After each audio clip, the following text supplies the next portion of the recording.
रवि एक साधारण प्रतिभाशाली युवा था। वह पढ़ाई में बहुत तेज था और अपने करियर में ऊंचाइयां छूने के सपने भी देखता था।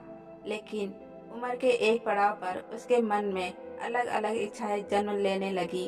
कभी किसी सुंदर चेहरे को देखकर उसका मन विचलित हो जाता, तो कभी अकेले में उसके भीतर शारीरिक इच्छाएं हावी होने लगती। यह भावनाएं उसे कमजोर महसूस कराती, जैसे कि वह अपने मन और शरीर पर नियंत्रण खोता जा रहा हो। रवि जानता था कि यह सब स्वाभाविक है, लेकिन वह यह भी समझता था कि अगर उसने इन भावनाओं को सही दिशा नहीं दी, तो यह उसकी जिंदगी को भटका सकती है। वह असमंजस में था कि इन भावनाओं का क्या करे। क्या यह गलत है या इन्हें कैसे नियंत्रित किया जाए? इसी उलझन में उसने अपने गुरु पंडित शिवानंद के पास जाने का फैसला किया। गुरु शिवानंद अपने ज्ञान और आध्यात्मिकता के लिए बहुत प्रसिद्ध थे। उनके पास जीवन के हर प्रश्न का उत्तर था। रवि जब उनके पास पहुंचा तो वह ध्यान में लीन थे। थोड़ी देर के बाद उन्होंने आंखें खोली और मुस्कुराकर पूछा, बोलो पुत्र, क्या समस्या है? रवि ने झिझकते हुए कहा, गुरुदेव, मेरे मन में कभी कभी ऐसी इच्छाएं उठती हैं जो मुझे बहुत विचलित कर देती हैं। मैं इन्हें रोकना चाहता हूँ, लेकिन ये भावनाएं मेरे बस में नहीं रहती हैं। मुझे समझ नहीं आता कि मैं क्या करूँ। गुरुदेव ने ध्यान से उसकी बातें सुनी और फिर पास रखे दीपक की ओर इशारा किया। उन्होंने पूछा, ये क्या है, बताओ। रवि बोला, दीपक की लौ। गुरु बोले, क्या यह अच्छी है या बुरी? रवि सोच में पड़ गया। फिर बोला, गुरुदेव, यह तो अच्छी है ना।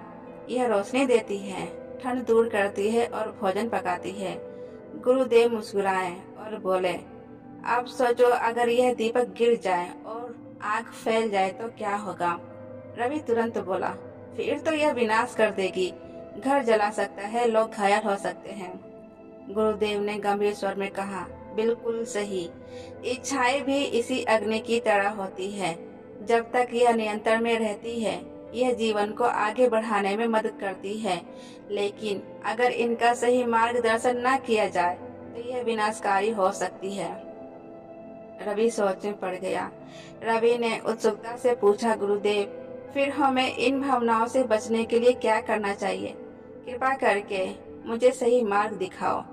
गुरुदेव ने गहरी सांस ली और बोले, सुनो, मन को सकारात्मक दिशा दो। जब भी तुम्हारे मन में ऐसे विचार आए तो अपने मन को किसी रचनात्मक कार्य में लगाओ। कला, संगीत या कोई खेल, ऐसे कार्य जो तुम्हारी ऊर्जा को सही दिशा में मोड़ सकते हैं। शरीर को व्यस्त रखो। खाली दिमाग शैतान का घर होता है। अगर तुम खाली बैठे रहोगे तो यह भावनाएं और प्रबल होगी। व्यायाम करो, दौड़ लगाओ, योग करो। इससे शरीर स्वस्थ रहेगा और मन भी नियंत्रित रहेगा। ध्यान और साधना करो। जब मन बहुत विचलित हो तो ध्यान और प्राणायाम का सहारा लो। यह तुम्हारे अंदर की ऊर्जा को शांत करके तुम्हारे चित्त को स्थिर करेगा। अपने लक्ष्य को याद रखो। जब भी कोई इच्छा तुम्हें भटकाए, खुद से पूछो, क्या यह मुझे मेरे लक्ष्य से करीब ले जा रहा है या दूर? अगर यह तुम्हारे सपनों की राह में बाधा बने तो इसे रोकना जरूरी है। सच्चे प्रेम को समझो। शारीरिक आकर्षण और प्रेम में अंतर समझो।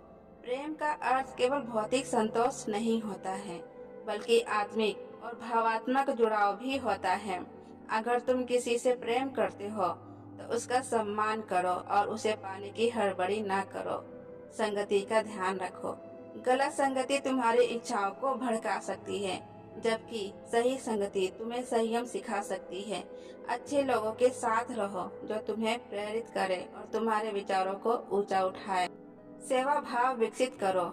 जब मन व्यर्थ की इच्छाओं में उलझे तो किसी की मदद करो। सेवा से आत्मा को संतोष मिलता है और यह तुम्हारी ऊर्जा को सही जगह लगाता है। रवि ने गुरुजी की बातें ध्यान से सुनी और उन्हें अपने जीवन में उतारने का संकल्प लिया। उसने अपनी दिनचर्या में व्यायाम, ध्यान और सकारात्मक कार्यों को शामिल किया। जब भी उसका मन विचलित होता तो वह किताबें खोल लेता या किसी सामाजिक कार्य में लग जाता। धीरे धीरे उसने अपनी इच्छाओं को काबू में करना सीख लिया। कुछ सालों बाद रवि न केवल एक सफल व्यक्ति बना, बल्कि एक समाज में एक आदर्श के रूप में भी उभरा।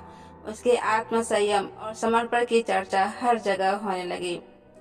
दोस्तों, यह कहानी हमें यह सिखाती है कि इच्छाएं स्वाभाविक होती हैं, लेकिन उनका सही मार्गदर्शन भी जरूरी होता है। अगर हम अपनी ऊर्जा को सही दिशा में मोड़े तो हम न केवल अपने लक्ष्य तक पहुंच सकते हैं, बल्कि समाज के लिए भी एक प्रेरणा बन सकते हैं। संयम, सही सोच और सकारात्मक कार्यों से हम अपने जीवन को सुंदर और सार्थक बना सकते हैं।